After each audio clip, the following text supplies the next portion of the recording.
꽃길만 걸으세요.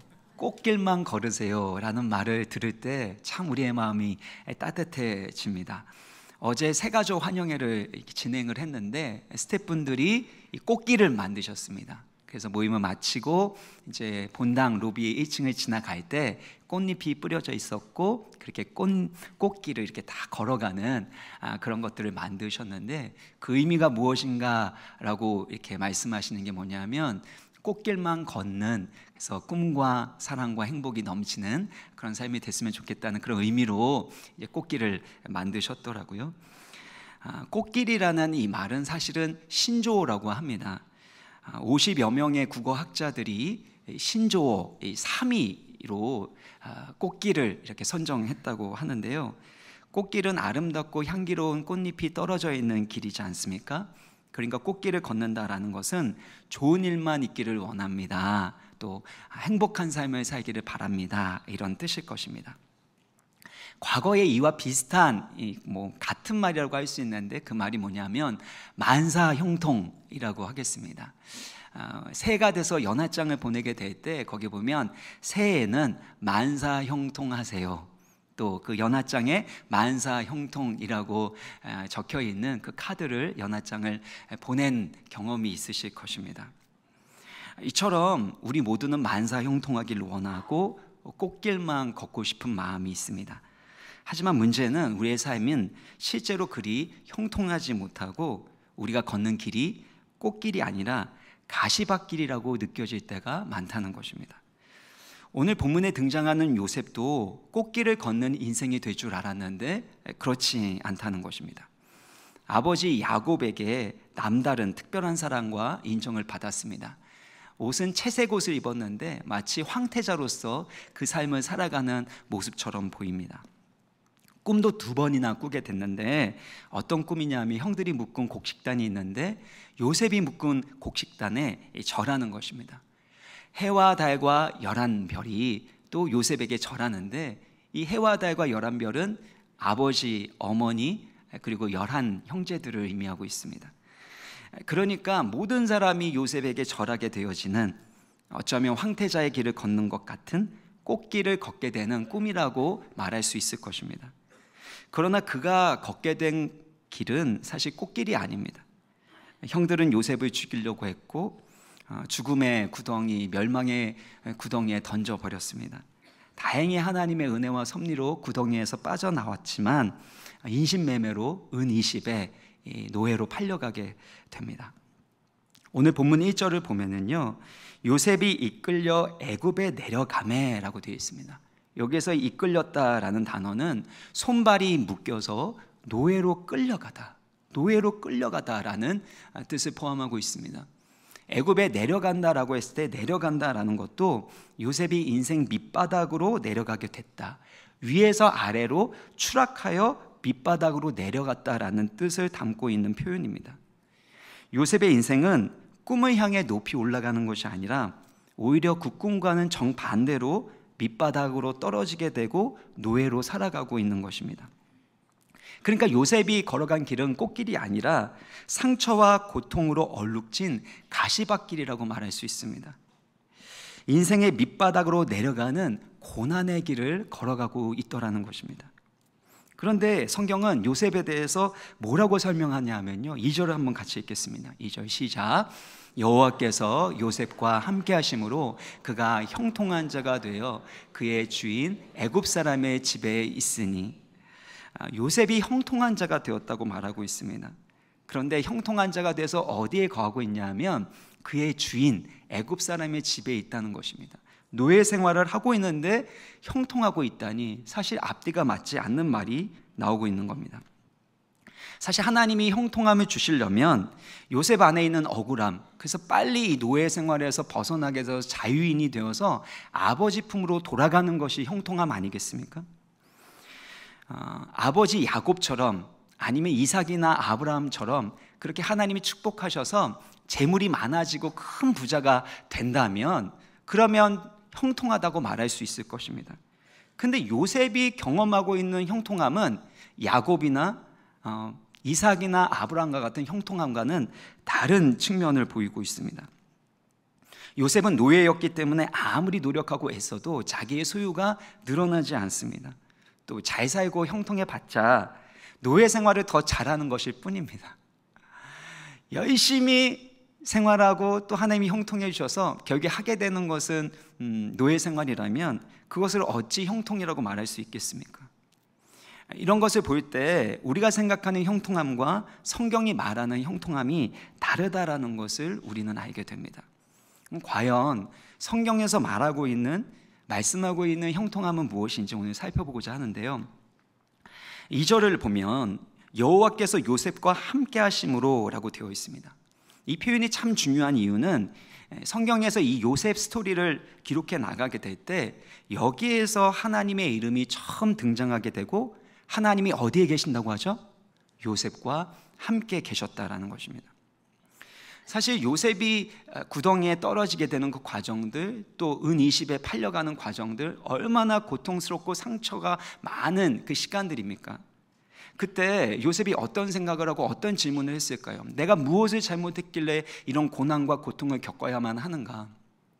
하나님은 과연 어디에 계시길래, 무엇하고 계시길래, 그 언약의 하나님, 아브라함의 하나님, 이삭의 하나님, 야곱의 하나님은 어디에 계시길래 왜 우리 가정 가운데 이런 슬프고 비극적인 일들이 일어나는가 질문하지 않았겠습니까?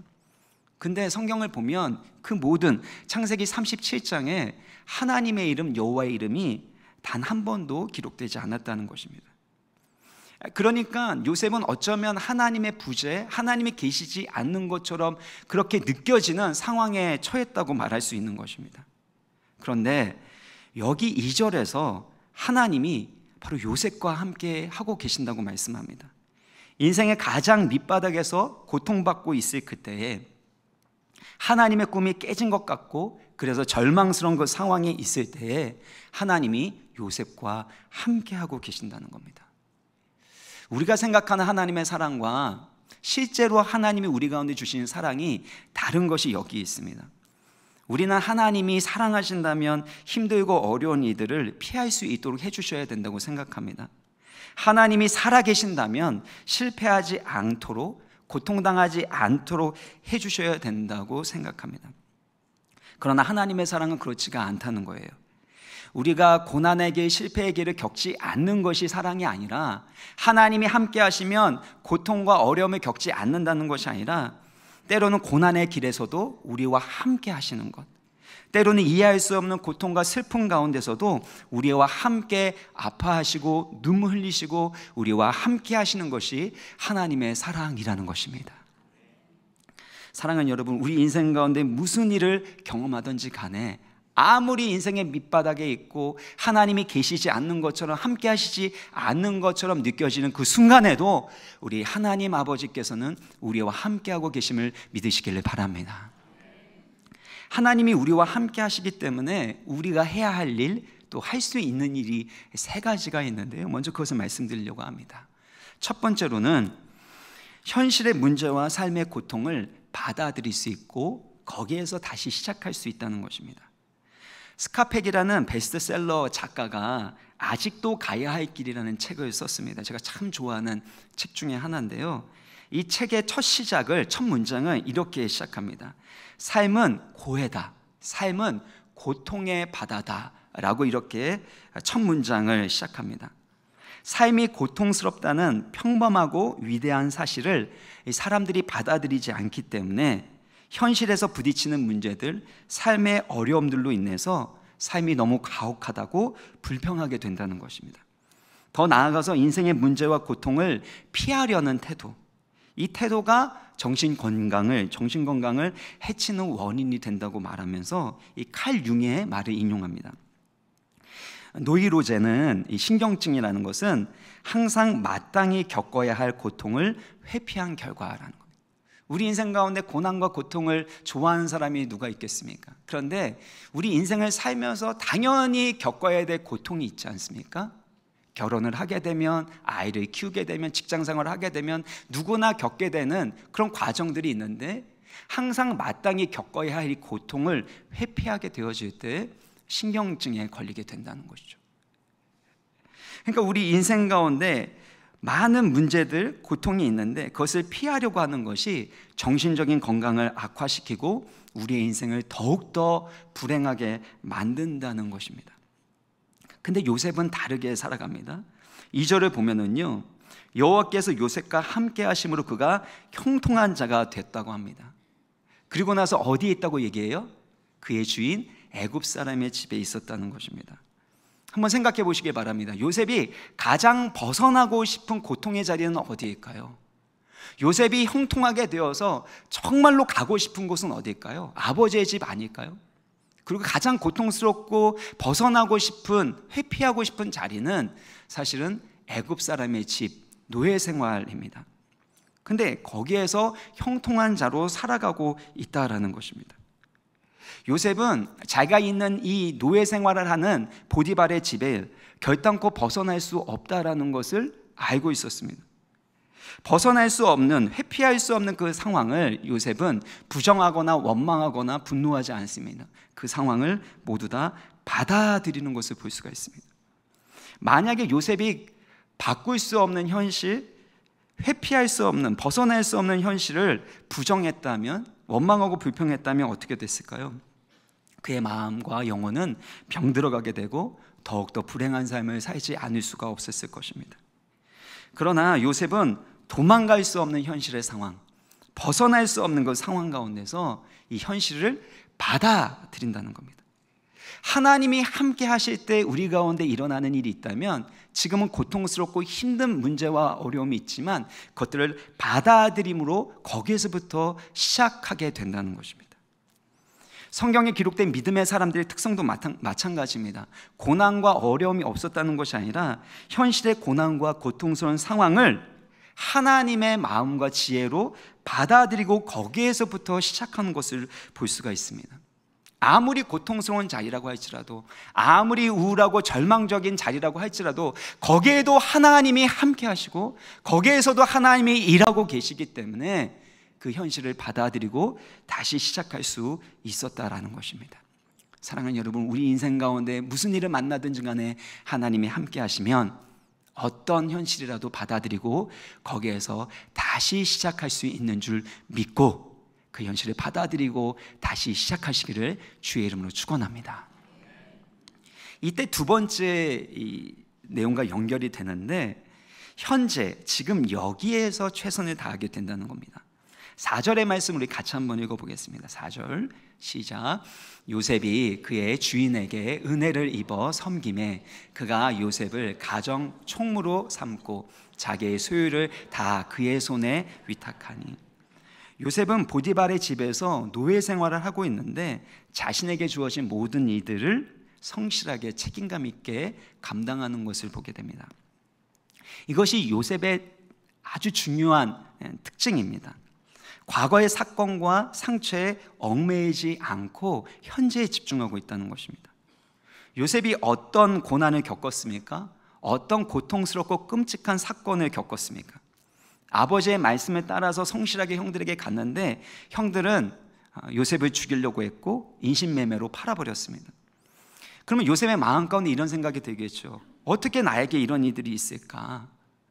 어떻게 우리 형제라고 말할 수 있는, 피부치라고 말할 수 있는 형들이 나를 죽이려고 하고 또 나를 이렇게 팔아넘길 수가 있을까?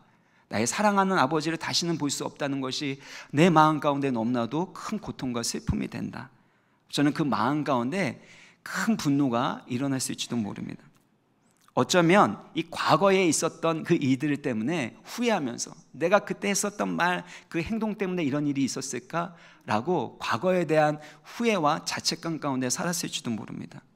아니면 형들이 했었던 말들, 그 표정들, 또 행위들, 이런 것들을 곱씹으면서 내가 복수하고 말 거야, 가만히 있지 않을 거야 라는 복수심에, 증오심에 불타오를 수도 있었습니다. 그런데 요셉은 그 과거의 사건과 기억에 머물지 않습니다. 또한 그렇다고 해서 막연한 미래에 대해서 불안해하거나 두려워하지도 않습니다.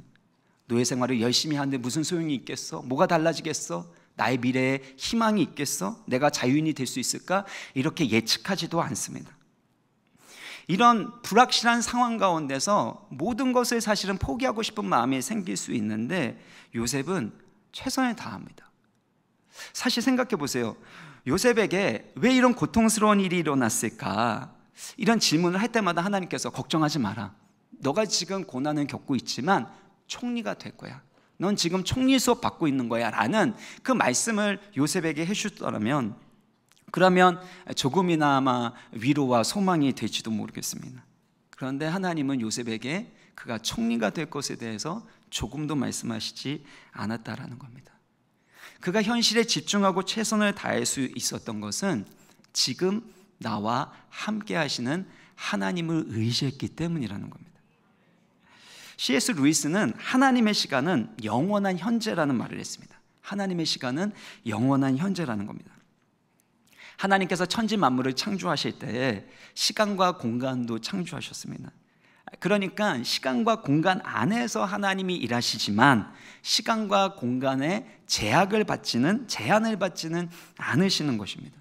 그래서 하나님의 시간은 과거, 현재, 미래 이 모든 것들을 한꺼번에 볼 수 있는, 우리는 이 시간이라는 제한된 차원에 갇혀 있지만 이 모든 것을 초월하시고 다스리시는 하나님 입장에서는 과거나 현재나 미래나 모두 다 현재로 보시는 하나님의 시간은 영원한 현재라는 것입니다.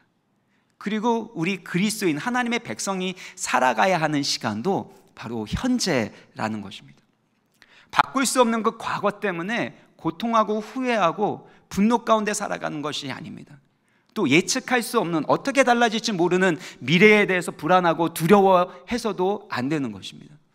지금 나와 함께 하시는 그 하나님을 의지하고 하나님과 동행하게 되어질 때 지금 나에게 주어진 현재라는 시간과 상황에서 우리는 최선을 다할 수 있는 것이고, 이것이 하나님이 함께 하신 결과라는 것입니다. 사랑하는 여러분, 우리 인생 가운데 어떤 일을 만나든지 간에 하나님의 시간은 현재라는 것을 믿으시길 바랍니다. 처음에 요셉을 한번 생각해 보세요. 일할 줄도 잘 모르는 17세의 소년이었습니다. 요셉의 문화도 언어도 잘 몰랐습니다. 그러니까 남들이 하기 힘든 일들, 허드렛 일, 작은 일, 이런 일부터 하지 않았겠습니까? 근데 요셉이 꾸었던 꿈은 큰 꿈이었습니다. 지도자가 되는 꿈이었습니다. 근데 그 꿈에 비해서 요셉이 지금 살아가고 있는 삶은 노예 생활이었고 너무나도 평범하고 작은 삶, 꿈에 비해서 너무나도 비천하고 초라한 삶을 살아가고 있는 거 아닙니까? 여기에서 많은 사람들이 큰 꿈을 꾸기를 포기합니다. 내 삶이 이것밖에 되지 않는데, 지금 이 가정의 문제, 힘들고 어려운 문제로 이렇게 눈물 흘리고 아파하고 있는데 무슨 큰 꿈을 꿔, 이렇게 생각한다는 것입니다. 그런데 꿈꿀 수 없는 그때에, 인간적으로 소망하고 희망할 수 없는 그 순간에 하나님은 우리 가운데 꿈을 주신 줄 믿으시길 바랍니다. 여러분, 우리가 말씀을 듣는, 예배를 듣는 이 시간이 사실은 하나님의 꿈을 꾸는 시간입니다. 세상적인 인간적인 꿈, 야망들, 욕심들, 이것들이 깨어지게 되고 하나님의 꿈이 우리 가운데 임하게 되고, 우리의 삶의 현장 가운데서 내 꿈이 아니라, 내 욕심이 아닌 하나님의 꿈이 이루어지는 것들을 경험하게 되는 것이 신앙생활이라는 것입니다. 그래서 여러분, 때로는 우리 가운데 삶의 모습들이 부족하고 연약하고 때로는 초라하고 너무나도 평범하게 느껴지지만 하나님이 우리 가운데 주시는 꿈은 위대한 줄 믿으시기를 바랍니다. 그리고 그 꿈이 여러분을 계속해서 만들어 가실 거예요. 요셉의 태도는 그런 면에서 달랐습니다. 지금 나와 함께 하시는 하나님의 성실하심과 신실하심에 따라서, 그 신실하심에 따라서 성실하게 신실하게 자기에게 맡겨진 이들을 감당하고 있습니다. 왜 그럴까요? 하나님이 얼마나 성실하시고 신실하신 분인지를 요셉은 알고 있었기 때문입니다. 아버지 야곱이 요셉을 특별히 사랑했습니다. 그와 많은 이야기를 나누지 않았겠습니까? 그러니까 야곱은 험악한 세월을 보냈고 그때마다 하나님이 말씀해 주시고 그 언약을 이루어 가시는 그런 삶의 스토리가 있었을 것이고, 그 얘기를 요셉에게 많이 해 주었을 것입니다. 그러면서 아브라함의 하나님, 이삭의 하나님, 야곱의 하나님은, 그 하나님이 어떤 분이신지를 야곱은 요셉에게 들려줬을 것입니다. 그러면서 요셉은 하나님이 얼마나 신실하시고 성실하신 분이신지, 그가 약속하신 것은 인간의 연약함에도 불구하고, 인간의 죄악에도 불구하고, 그리고 여러 가지 상황의 어려움에도 불구하고 반드시 이루어지는 거구나 라는 것을 듣고 알게 되었을 것입니다. 그러니까 이 성실하신 하나님, 신실하신 하나님과 함께하고 있으니 그의 인생 또한 그 하나님의 신실하신 성품을 닮아서 성실하게, 신실하게 살아갈 수 있게 된 것입니다. 왜 우리가 성실하게, 신실하게 살아가야 됩니까? 하나님의 시간이 현재이기 때문이고, 그 하나님이 성실하시고 신실하시기 때문에 반드시 우리를 향한 하나님의 꿈과 계획을 이루어 주실 것이기 때문입니다. 이렇게 살아가게 되니까 3절을 보면은요, 같이 한번 읽어보겠습니다. 3절 시작.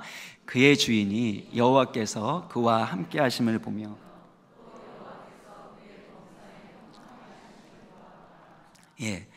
여호와께서 요셉과 함께 하시고, 또 여호와께서 요셉의 모든 일을 형통케 하시면 누가 보았다고요? 그의 주인이 보게 되었고, 자신의 재정을 비롯해서 가정에 있는 모든 살림살이를 다 요셉에게 맡기게 되는 것을 볼 수 있습니다. 작고 초라하고 보잘것없고 허드렛 일을 시작했지만 결국에는 모든 것을 맡길 만큼 성실하고 능력 있는 사람으로 성장해 가는 것을 볼 수 있습니다. 사랑하는 여러분, 우리 인생 가운데 하루하루를 믿음으로 살아가게 되어질 때, 하나님과 동행하게 될 때 반드시 하나님이 우리의 미래를 책임져 주시고 가장 선한 길로 인도해 주심을 믿으시길 바랍니다. 개신교 성공의 그 대천덕 신부님 계시는데, 예수원의 원장님이시기도 했던 이 대천덕 신부님이 미국에서 목회를 할 때입니다. 아무래도 자신에게는 목회보다는 가르침의 은사가 있다라는 생각이 많이 들었다고 합니다. 그래서 하나님께 이렇게 기도했대요. 하나님, 저에겐 가르칠 수 있는 기회를 주세요. 목회는 저에게 잘 맞지 않은 것 같고 열매도 없는 것 같습니다. 그러니 가르칠 길을 열어주세요. 이렇게 몇 년간 기도를 했는데 하나님이 응답을 하지 않으시더라는 겁니다. 어느 날 기도하고 있었는데 문득 이런 생각이 마음 가운데 떠올랐대요. 만일 하나님의 뜻이 가르치는 일에 있지 않고 목회에 있다면 어떻게 하나? 그러면서 이렇게 기도하게 됐다고 합니다.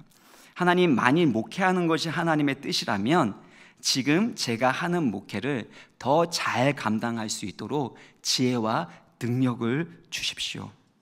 이렇게 기도를 할 때 마음 가운데 하나님이 흐뭇하게 웃으시는 그런 마음이 들었다고 합니다.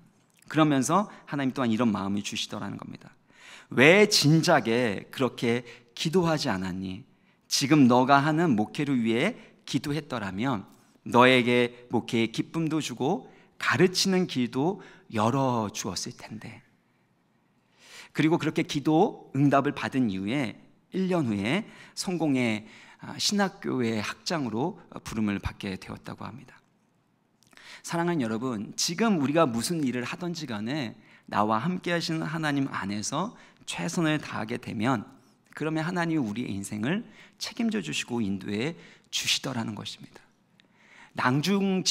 낭중지추라는 한자 성어가 있는데 제가 참 좋아하는 한자 성어인데요, 뾰족한 송곳은 주머니에 감출 수 없다는 겁니다. 여러분, 뾰족한 송곳을 주머니에 넣으면 어떻게 되죠? 뚫리게 됩니다. 겉으로 드러나게 되는 것처럼 그 사람이 가진 실력과 인품은 반드시 누군가에게, 세상에 드러나게 되기 마련이라는 것입니다. 예수님도 말씀하셨습니다. 감추인 것 중에 드러나지 않을 것은 없다라고 했습니다. 우리가 어떤 사람인지는 반드시 하나님 앞에뿐만 아니라 누군가에게는 드러나게 되고 선한 영향력을 끼치게 되어 있습니다. 그래서 예수님 이렇게 말씀하시죠. 마태복음 25장 21절인데요. 그 주인이 이르되 잘하였도다 착하고 충성된 종아, 내가 적은 일에 충성하였음에 내가 많은 것을 내게 맡기리니. 하나님의 큰 꿈을 꾸는 사람들은 우리에게 주어진 지극히 작은 일에도 충성하게 됩니다. 그러면 하나님 반드시 우리의 삶 가운데, 우리의 미래 가운데 하나님의 은총을 주셔서 더 귀한 것을 맡겨주심을 믿으시길 바랍니다. 세 번째로는요, 참 중요한 이 부분인데요, 자기 신분과 지위보다 훨씬 더 큰 존재로 살아가게 된다는 것입니다. 하나님이 함께 하시면요. 요셉은 사회적 신분이 무엇이었습니까? 노예였습니다. 노예 생활을 하고 있는데 요셉의 삶의 모습을 보면 노예처럼 살지 않습니다. 주인을 만족시키기 위해서, 내지는 주인한테 혼나지 않기 위해서 그렇게 살지 않습니다. 요셉은 하나님의 백성답게 보배롭고 존귀한 자유인처럼 그렇게 최선을 다해서 살아가는 것을 볼 수가 있습니다. 때로는 우리 인생 가운데 좋지 않은 환경이 있고, 때로는 낮은 지위를 경험할 때도 있지만, 그때마다 하나님 안에서 내가 누구인지를 확인하는 것이 너무나도 중요합니다. 요셉은 노예라고 생각하지 않습니다.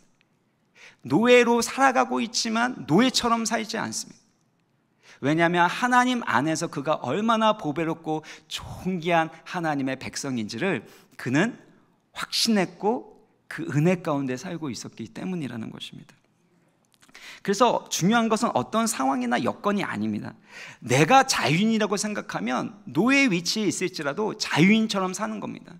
내가 종로를 타고 있는 것처럼 보이지만 거기 안에서도 내가 보배롭고 존귀한 하나님의 자녀라고 생각하면 당당하게, 힘있게, 그리고 품격 있게 살아갈 수 있는 거 아니겠습니까? 오즈의 마법사를 보면 용기 없는 이 사자가 나옵니다. 저는 이 캐릭터가 참 좋더라고요. 용기 없는 사자, 늘 겁에 하고 위축되는 그런 사자였는데, 알고 보니까 어땠죠? 원래 용기가 없었던 게 아니라 원래부터 용기가 있었던 무서운 사자였음을 그가 발견하게 되고 용기 있는 사자답게 살아가는 것을 보게 되죠. 마찬가지입니다. 내가 누구인지를 알게 되면 내 삶의 태도가 달라지게 되고, 그리고 내 삶의 모습 또한 놀랍게 변화가 된 것입니다. 여러분, 우리는 어떤 존재입니까? 하나님의 사랑받는 보배롭고 존귀한 하나님의 자녀인 줄 믿습니다. 얼마만큼의 가치가 있죠? 예수 그리스도의 피값만큼 하나님이 우리를 구원하시기 위해서, 하나님의 자녀 삼기 위하여 예수 그리스도의 생명값을 지불할 만큼 우리는 가치 있는 존귀한 자인 줄 믿습니다. 그러면 우리가 사람에게 하듯 하지 않을 수 있습니다. 하나님 앞에서 보배롭고 존귀한 자로 살아갈 수 있습니다. 근데 많은 사람들이 내가 가지고 있는 소유물보다, 내가 있는 그 사회적인 지위나 지위보다 훨씬 더 크고 가치 있는 존재인 것을 모른 채 살아가고 있지 않습니까? 청소년들을 보면 이 학업에 대한 스트레스로 인해서 힘들어합니다. 그리고 입시 그 결과로 인해서 마음이 무너져 버리고 심지어는 안 좋은 그런 생각이나 또 그런 행동들을 하게 되는 것을 볼 수 있는데요. 왜 그렇게 할까요? 그 아이들이, 그 학생들이 사실은 자신이 가지고 있는 학력이나 학벌보다 훨씬 더 가치 있고 존귀한 자인 것을 그들이 알지 못하기 때문이 아닙니까? 그래서 우리가 사랑하는 가족들을 바라볼 때마다 그가 가지고 있는 어떤 소유물보다, 그의 상황보다 그 사람이 훨씬 더 가치 있고 훨씬 더 크고 존귀한 자인 것을 볼 수 있는 믿음의 눈이 있을 뿐만 아니라 그렇게 말해줄 수 있는 축복의 입술이 되시기를 주의 이름으로 축원합니다. 이런 관점에서 볼 때 앞서 말씀드린 이 모든 부분들이 하나님의 형통케 하심과 관련되어 있는 것입니다. 첫 번째로 이 형통함이 무엇이냐라면 하나님의 뜻이 이루어지는 것이 형통함이라는 것입니다. 보통 우리는 형통이 내가 원하는 일이 성공적으로 잘 진행되는 것을 형통이라고 생각을 합니다. 그런데 형통이라는 것은 나의 야망이나 나의 뜻이 이루어지는 것이 아닙니다. 성경에서 말하고 있는 형통이라는 건 하나님의 목적과 뜻이 이루어지는 것을 의미합니다.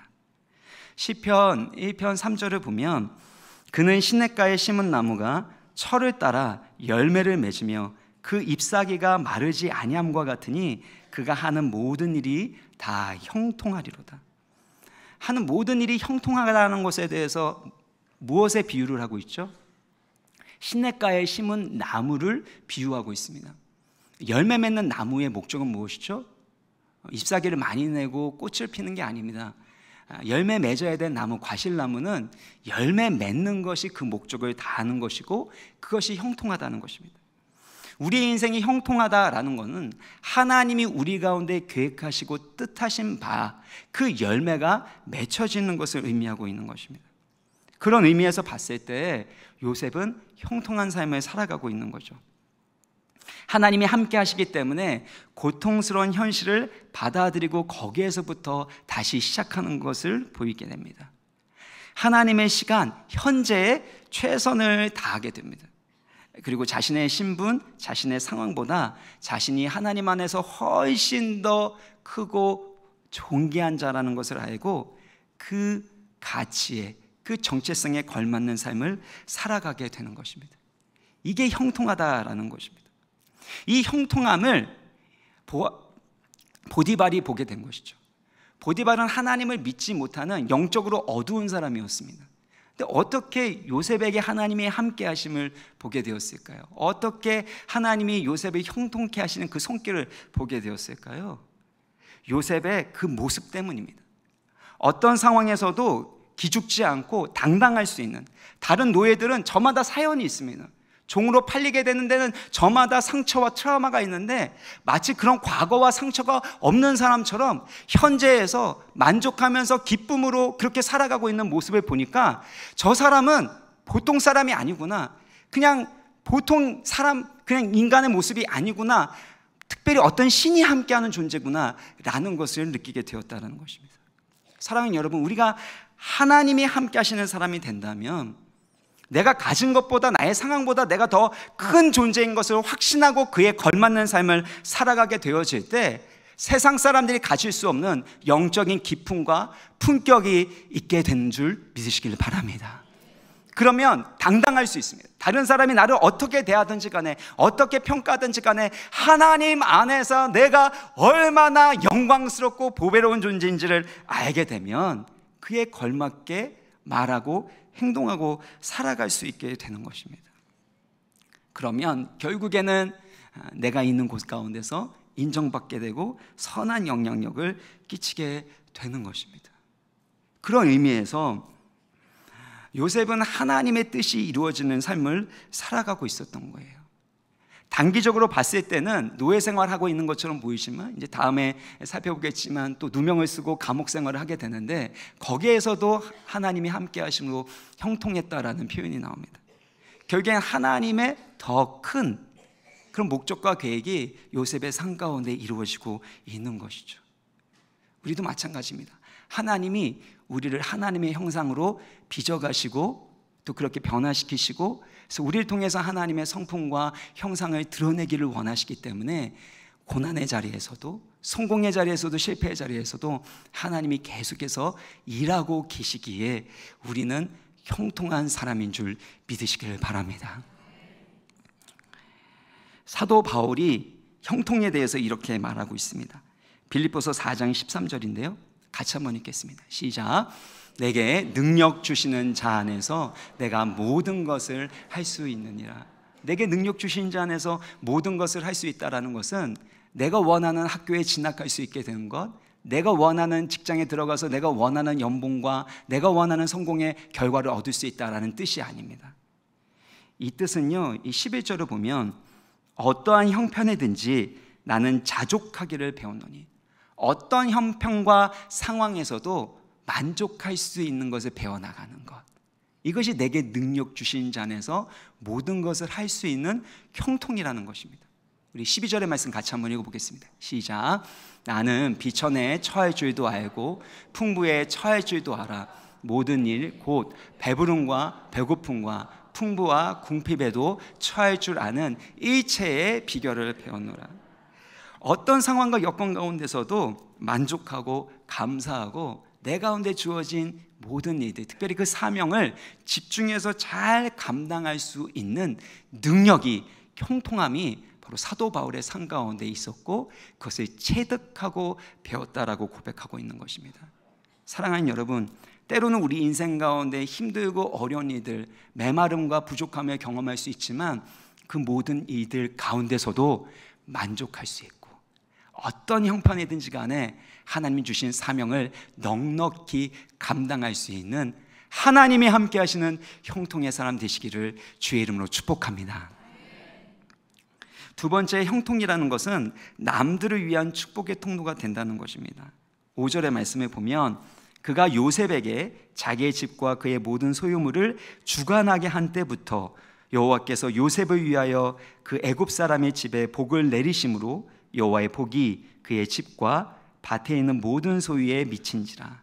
하나님이 요셉을 위하여 복을 주셨습니다. 근데 그 복을 누가 받게 되죠?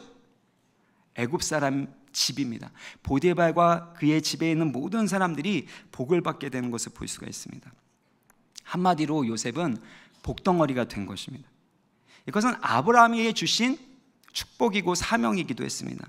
아브라함을 축복하시고 그를 복의 근원으로 삼으시죠. 왜요? 그를 통해서 땅의 모든 족속이 복을 얻도록 하기 위한 거라는 겁니다. 그런 의미에서 형통이라는 것은 내가 원하는 꿈과 소원이 이루어지는 것이 아닙니다. 세상에서는 그것을 형통이라고 말할 수 있을지 모르겠지만 성경은 그렇게 말씀하시지 않습니다. 나 혼자 잘 먹고 잘 살고 성공해서 자아 실현하는 것은 형통이 아닙니다. 나를 통해서 다른 사람이 유익하게 되고 복을 받게 되는 것, 다른 사람들이 살아나게 되는 것, 이것이 진정한 형통이라는 것입니다. 우리는 내가 형통하기를 원합니다. 내가 자아 실현하기를 원합니다. 그래서 꽃길만 걸어가기를 원하는 거죠.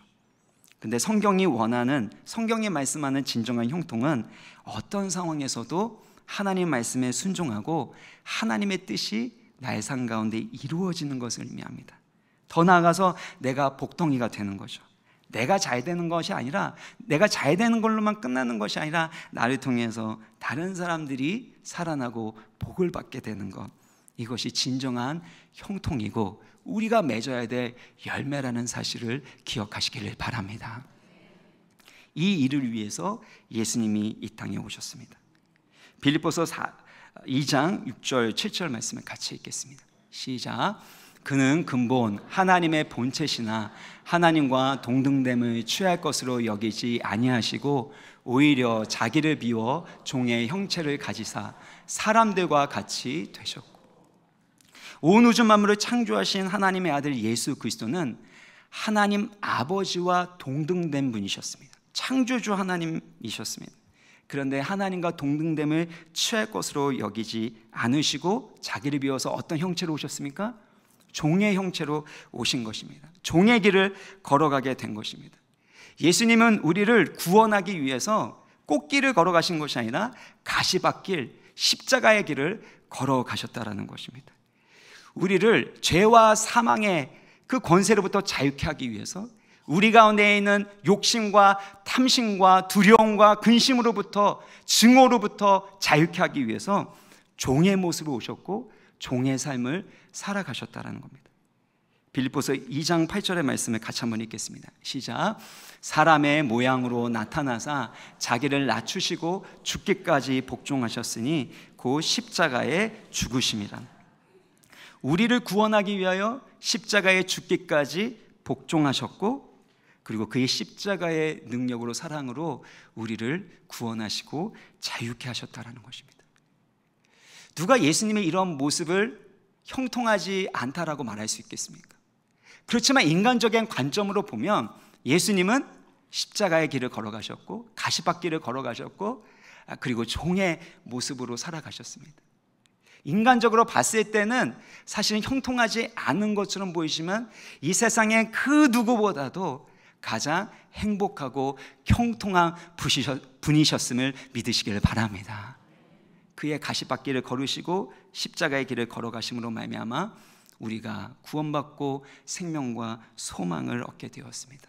그리고 어떤 상황에서도 내게 능력 주신 자 안에서 모든 것을 할 수 있는, 어떤 상황에서도 만족할 수 있고 감사할 수 있고 항상 기뻐할 수 있는 이 하나님의 뜻에 순종하는 사람으로 우리를 만들어 가시는 생명의 근원과 능력이 되시는 줄 믿습니다. 우리가 많은 것을 얻어야지만 행복하다고 생각하죠. 근데 많은 것을 얻는다고 진정으로 자유함을 누립니까? 행복함을 누립니까? 욕심이 커지고 교만하게 되고 그 과정 가운데 더 많은 상처와 아픔이 일어나기 마련입니다.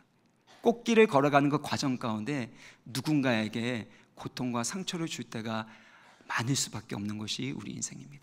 그러나 우리가 때로는 고난의 길, 십자가의 길, 가시밭길을 걸어가지만 때로는 종의 모습처럼 뭔가 부족하고 또 힘들고 어려운 일이 있다 할지라도 오히려 그 일들을 통해 하나님의 뜻이 이루어지는 진정한 형통이 이루어질 것입니다. 이를 위하여 지금도 함께 하시고 또 우리의 삶을 인도하시는 주님의 이름을 찬양합니다. 같이 이 말씀 붙들면서 찬양하기를 원합니다.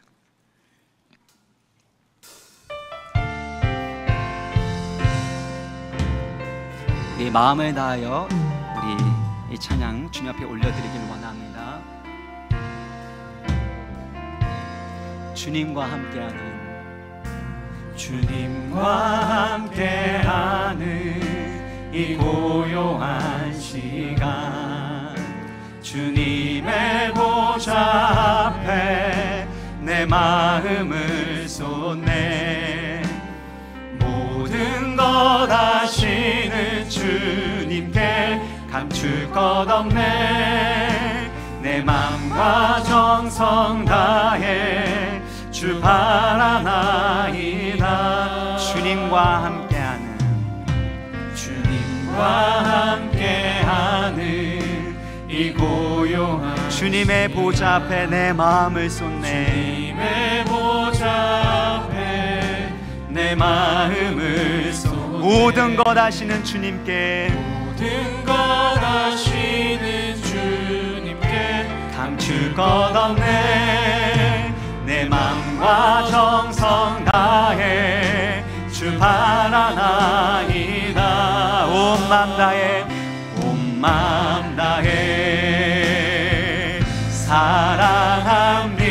사랑합니다. 온 맘 다해 주 알기 원하네. 내 모든 삶 주님 것이니 주만 섬기니 온 맘. 나 염려하지 않아도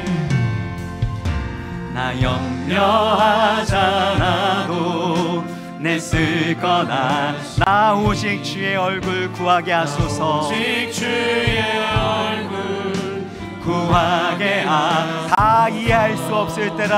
다 이해할 수 없을 때라도 감사하며 날마다 순종하며 주 따르오리라. 나 염려하지 않아도 내 쓸 것 아시니 나 오직 주의 얼굴 구하게 다 이해할 수 없을 때라도 감사하며 날마다 순종하며 주 따르오리라. 온 마음 다해 사랑합니다. 온 마음 주 알기 원하네. 내 모든 삶 주님 것이니 주만 섬기니 온 마음 부르신 곳에서 나는 예배하네. 어떤 상황에도 나는 예배합니다. 부르신 곳에서 나는 예배하네. 어떤 상황에도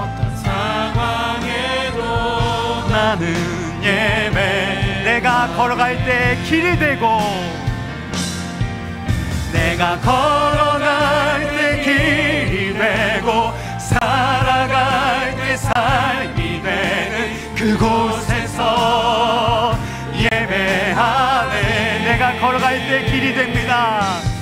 내가 걸어갈 때 길이 되고 살아갈 때 삶이 되는 그곳에서 예배하네.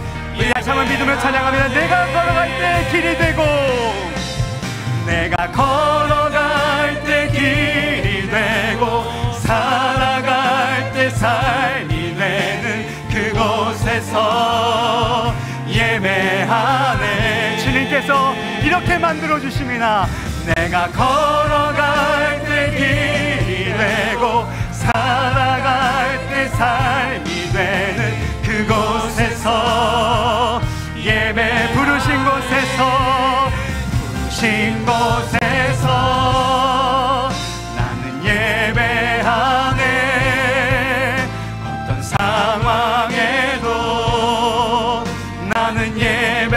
할렐루야. 부르신 곳에서, 부르신 곳에서 나는 예배하네. 어떤 상황에도, 어떤 상황에도 나는 온 마음 다해, 온 마음 다해 사랑합니다.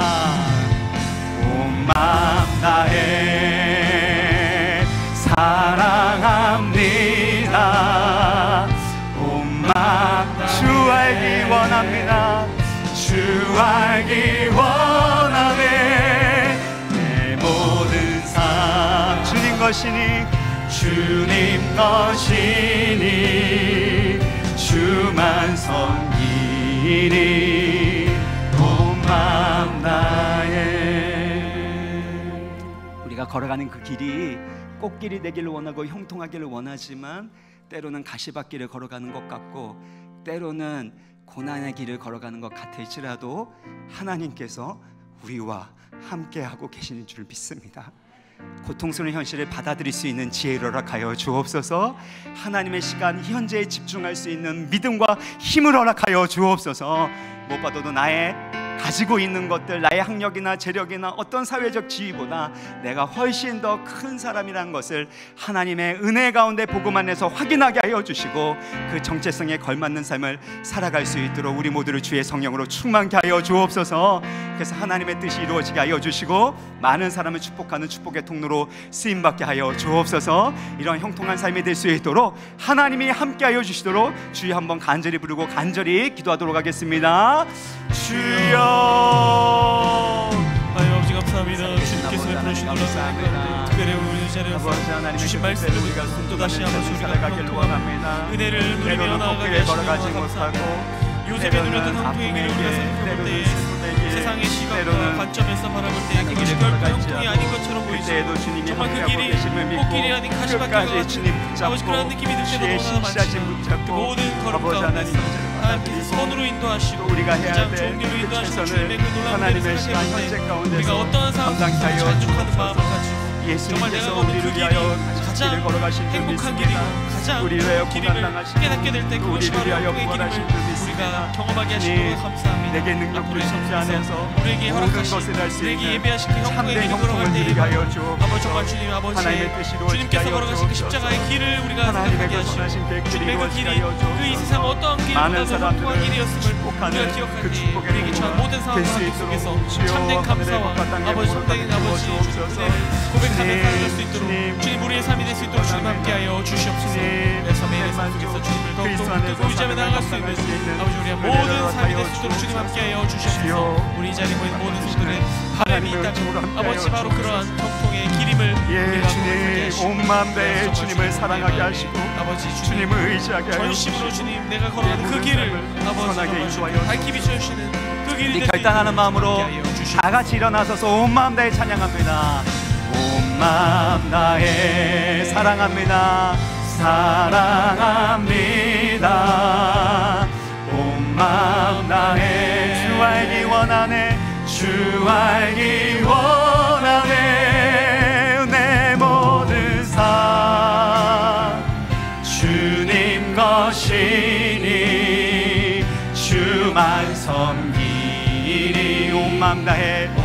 한번 온 마음 다해 의지합니다. 온 마음 다해 의지합니다. 의지합니다. 온 마음 다해 주 알기 원하네. 내 모든 삶 주님 것이니 주만 섬기니 온 마음 다해